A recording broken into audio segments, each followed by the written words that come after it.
दिल्ली में जबरदस्त ठंड का मौसम है, लेकिन फिर भी सियासी तपिश काफी बढ़ी हुई है। एक तरफ तो दिल्ली विधानसभा चुनाव को लेकर सरगर्मियां तेजी से बढ़ रही हैं, तो वहीं दूसरी ओर दिल्ली के पूर्व सीएम और आम आदमी पार्टी के कर्ता धर्ता अरविंद केजरीवाल और पूर्व डिप्टी सीएम मनीष सिसोदिया को जबरदस्त झटका लगा है, जिसने दिल्ली की सियासत में एक नया धमाका कर दिया है, जिसके बारे में आज हम बात करेंगे हमारे खास प्रोग्राम टर्निंग पॉइंट में।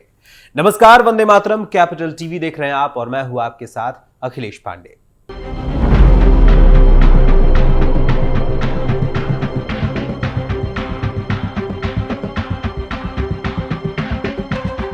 दिल्ली की सियासत में शराब घोटाले का जिक्र एक बार फिर से होने लगा है, क्योंकि गृह मंत्रालय ने प्रवर्तन निदेशालय यानी ईडी को आम आदमी पार्टी के संयोजक अरविंद केजरीवाल पर मनी लॉन्ड्रिंग का केस चलाने की मंजूरी दे दी है। दिल्ली के एलजी विनय सक्सेना भी केजरीवाल पर केस चलाने की इजाजत दे चुके हैं। ईडी को यह मंजूरी इसलिए लेनी पड़ी क्योंकि सुप्रीम कोर्ट ने कहा था कि सरकारी कर्मचारियों पर मुकदमा चलाने के लिए ऐसा करना होगा। ईडी ने पिछले साल पीएमएलए यानी जो मूल रूप से एमएलए के लिए कोर्ट होती है, पीएमएलए कोर्ट में केजरीवाल के खिलाफ चार्जशीट दाखिल की थी। इसमें शराब नीति घोटाले में केजरीवाल को आरोपी बनाया था। ईडी को यह मंजूरी ऐसे समय में मिली है जब दिल्ली में 5 फरवरी को विधानसभा के चुनाव होने वाले हैं। रिजल्ट 8 फरवरी को आएगा। दिल्ली के एलजी वीके सक्सेना ने 11 जनवरी को ईडी को शराब नीति मामले में केजरीवाल के खिलाफ केस चलाने की इजाजत दे दी।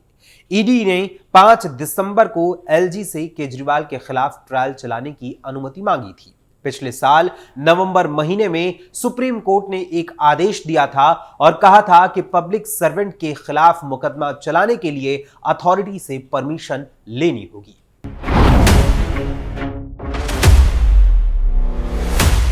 ईडी ने शराब घोटाला मामले में अपनी चार्जशीट में अरविंद केजरीवाल के साथ साथ मनीष सिसोदिया को भी घोटाले का मास्टरमाइंड बताया है। जांच एजेंसी का कहना है कि केजरीवाल और सिसोदिया ने साउथ लॉबी की मदद के लिए आबकारी नीति 2021-22 में बदलाव किए, जिसमें कथित तौर पर 100 करोड़ रुपए की रिश्वत दी गई थी। सूत्रों की माने तो दी गई 100 करोड़ रुपए की रिश्वत से आम आदमी पार्टी इस 100 करोड़ में से 45 करोड़ रुपए का इस्तेमाल गोवा विधानसभा चुनाव प्रचार में कर चुकी थी।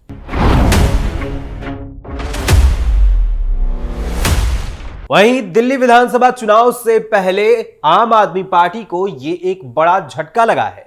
राजधानी में 5 फरवरी के दिन यानी 5 फरवरी को चुनाव होना है। इसके लिए सभी पार्टियों की तैयारियां जोरों पर चल रही हैं। आम आदमी पार्टी ने दिल्ली विधानसभा चुनाव के लिए अपने सभी उम्मीदवारों की सूची जारी भी कर दी है। ऐसे में केजरीवाल और आम आदमी पार्टी की मुश्किलें बढ़ सकती हैं। वहीं इस मामले में आम आदमी पार्टी कहती आ रही है कि शराब नीति मामले में अभी तक कुछ भी नहीं मिला है।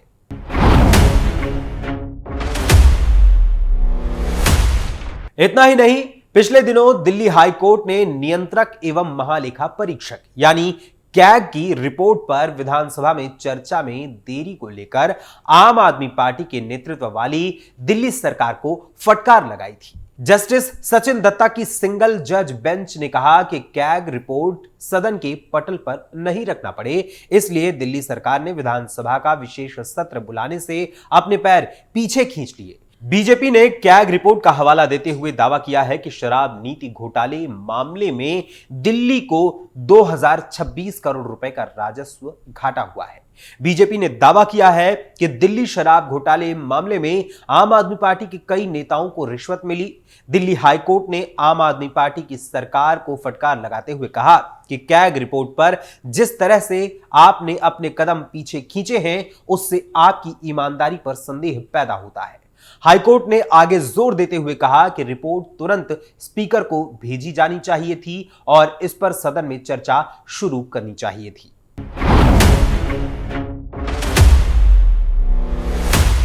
सत्रह नवंबर 2021 को दिल्ली की केजरीवाल सरकार ने एक्साइज पॉलिसी 2021-22 को लागू किया था। नई पॉलिसी के तहत शराब कारोबार से सरकार बाहर आ गई और पूरी दुकानें निजी हाथों में चली गईं। दिल्ली सरकार का दावा था कि नई शराब नीति से माफिया राज खत्म होगा और सरकार के रेवेन्यू में बढ़ोतरी होगी। हालांकि यह नीति शुरू से ही विवादों में रही और जब बवाल ज्यादा बढ़ गया तो 28 जुलाई 2022 को सरकार ने इसे रद्द कर दिया। कथित शराब घोटाले का खुलासा 8 जुलाई 2022 को दिल्ली के तत्कालीन मुख्य सचिव नरेश कुमार की रिपोर्ट से हुआ था। इस रिपोर्ट में उन्होंने मनीष सिसोदिया समेत आम आदमी पार्टी के कई बड़े नेताओं पर भी गंभीर आरोप लगाए थे। दिल्ली के एलजी वीके सक्सेना ने सीबीआई जांच की सिफारिश की। इसके बाद सीबीआई ने 17 अगस्त 2022 को केस दर्ज किया था। इसमें पैसों की हेराफेरी का आरोप भी लगा था, इसलिए मनी लॉन्ड्रिंग की जांच के लिए ईडी ने भी केस दर्ज कर लिया। मुख्य सचिव ने अपनी रिपोर्ट में मनीष सिसोदिया पर गलत तरीके से शराब नीति तैयार करने का आरोप लगाया था। मनीष सिसोदिया के पास आबकारी विभाग भी था। आरोप लगाया गया कि नई नीति के जरिए लाइसेंसधारी शराब कारोबारियों को अनुचित लाभ पहुंचाया गया।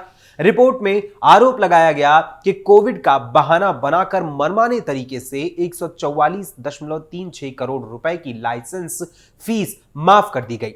एयरपोर्ट जोन के लाइसेंस धारियों को भी 30 करोड़ लौटा दिए गए, जबकि ये रकम जब्त की जानी चाहिए थी। और इसका जब खुलासा हुआ तो आम आदमी पार्टी की सरकार का बड़ा घोटाला सामने आया था।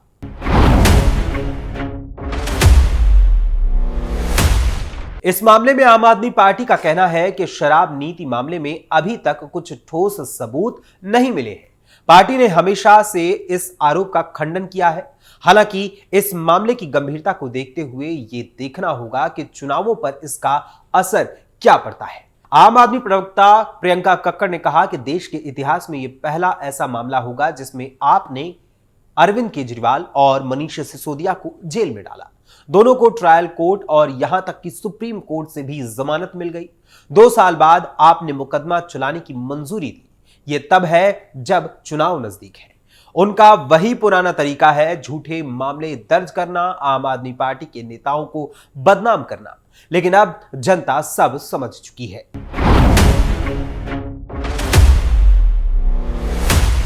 सीआरपीसी की धारा 197(1) नए आपराधिक कानूनों के लागू होने के बाद भारतीय नागरिक सुरक्षा संहिता यानी बीएनएस की धारा 218 बन गया है।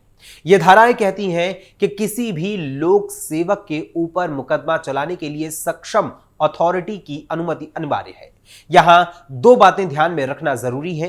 पहली ये कि लोक सेवक को संरक्षण सिर्फ उन मामलों के लिए दिया गया है जो उसके आधिकारिक कामों से जुड़े हुए हैं। दूसरी बात यह कि सक्षम अथॉरिटी उसे कहते हैं जिसके पास लोक सेवक को पद से हटाने का अधिकार होता है। अब चलिए आपको कम वक्त में पूरा मामला समझाते हैं। दरअसल ईडी ने ट्रायल कोर्ट में केजरीवाल के खिलाफ 7वीं चार्जशीट दायर की थी। ट्रायल कोर्ट ने 9 जुलाई को चार्जशीट पर संज्ञान लेते हुए कहा था केजरीवाल के खिलाफ केस चलाने के लिए पर्याप्त सबूत है। केजरीवाल ने नवंबर में दिल्ली हाईकोर्ट में ईडी की 7वीं चार्जशीट पर संज्ञान लेने वाले ट्रायल कोर्ट के आदेश को रद्द करने की मांग की थी। उन्होंने कहा था कि ईडी ने जो आरोप लगाए हैं उन आरोपों के समय वो पब्लिक सर्वेंट थे, दिल्ली के मुख्यमंत्री की जिम्मेदारी संभाल रहे थे। केस चलाने के लिए ईडी के पास आवश्यक मंजूरी नहीं थी। इसके बावजूद ट्रायल कोर्ट ने चार्जशीट पर एक्शन लिया। हाईकोर्ट से केजरीवाल की मांग खारिज होने के बाद केजरीवाल सुप्रीम कोर्ट पहुंचे थे, जहां कोर्ट ने उनके हक में फैसला सुनाया। सुप्रीम कोर्ट ने कहा कि केस चलाने के लिए सरकार की अनुमति जरूरी है। इसके बाद सुप्रीम कोर्ट ने 6 नवंबर को फैसला सुनाते हुए कहा था कि पब्लिक सर्वेंट पर सरकार की अनुमति के बिना मनी लॉन्ड्रिंग पीएमएलए की धाराओं के तहत केस नहीं चलाया जा सकता है। यह नियम सीबीआई और स्टेट पुलिस पर भी लागू होगी। इसके बाद ईडी ने राज्यपाल से इजाजत मांगी। केजरीवाल को ईडी ने 21 मार्च को गिरफ्तार किया था। 10 दिन की पूछताछ के बाद 1 अप्रैल को तिहाड़ जेल भेज दिया गया था।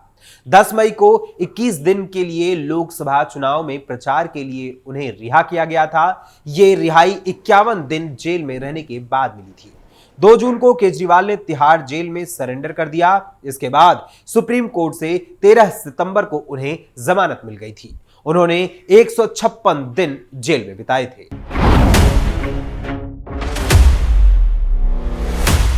वहीं दूसरी तरफ एक और खबर ने तूल पकड़ लिया है और वो है अरविंद केजरीवाल को खतरा।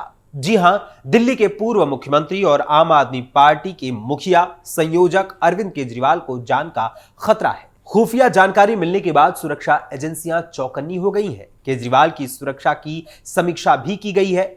खुफिया सूचनाओं में बताया गया है कि खालिस्तान समर्थक संगठन के कार्यकर्ता केजरीवाल की हत्या करने की कोशिश कर सकते हैं।